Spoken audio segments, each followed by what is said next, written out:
আসসালামু আলাইকুম। কেমন আছেন সবাই? আশা করছি ভালো আছেন। আলহামদুলিল্লাহ আমরাও ভালো আছি। আজকের ভিডিওটা একটু অন্যরকম।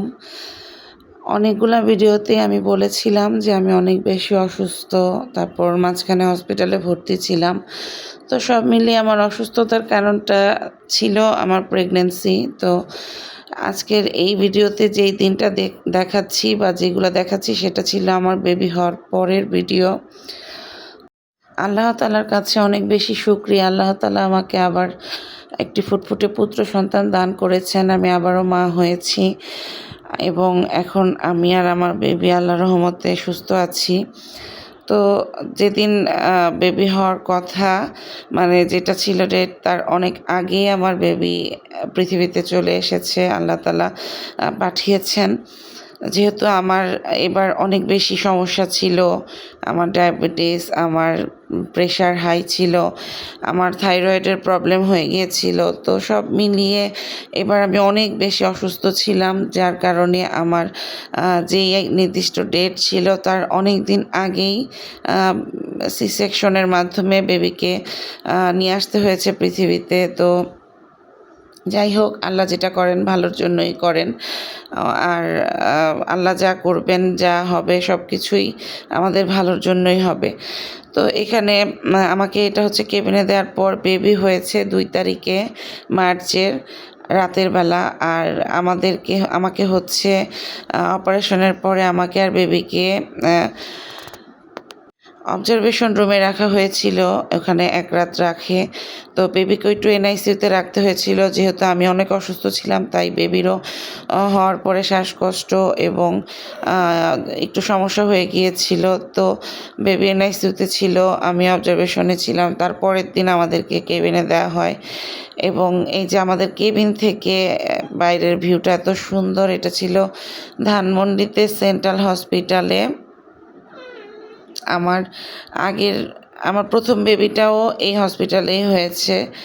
তো এই হসপিটালটা আমার অনেক বেশি পছন্দের। আর আমার সবচাইতে বেশি ভালো লাগা হচ্ছে আমার পছন্দের ডক্টরের কাছেই আমি আমার বেবিকে হওয়াতে পেরেছি। তো এটা অনেক বেশি আমার কাছে আনন্দের এবং আমার মানে কি বলে, মন থেকে শান্তির একটা জায়গা যে আমার যেই ম্যাডামকে আমি খুব বেশি পছন্দ করি, তার হাতেই আমার বেবি হয়েছে। আমার 3টা বেবি তার মাধ্যমেই হয়েছে, তার হাতেই হয়েছে।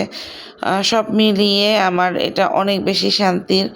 তো এই তো দেখেন কি সুন্দর, হসপিটালের পরিবেশটা এত বেশি সুন্দর। আর এখানে প্রত্যেকটা মানুষ, স্টাফ, নার্স, ডক্টর, খালারা যারা ছিলেন সবাই খুবই ভালো।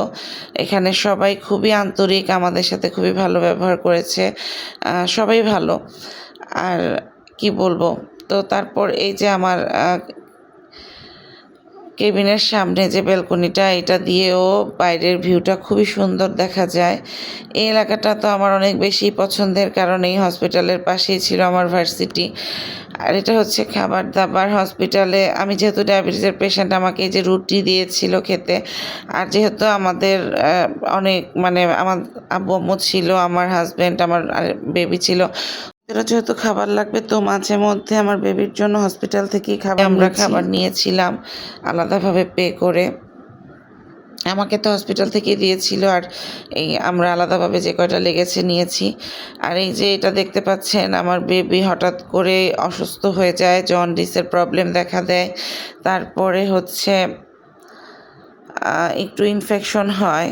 তো সব মিলিয়ে বেবি একটু অসুস্থই হয়ে যায়। তো তার জন্য ওকে আবার আলাদাভাবে ডক্টর দেখাতে হয়, ও ট্রিটমেন্ট করাতে হয়।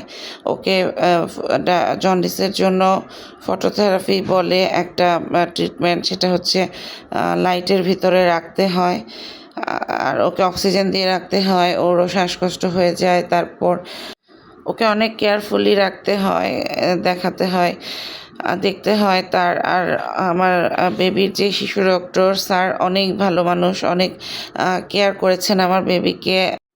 আল্লাহ তাআলা খুব তাড়াতাড়ি সুস্থ করে দিয়েছেন এবং স্যারের জন্যই সেটা সম্ভব হয়েছে। তো সব মিলিয়ে আমার এই যাত্রাটা অনেক বেশি, যেমন প্রথম থেকে বেবিকে পেটে নিয়ে অনেক বেশি কষ্ট করেছি।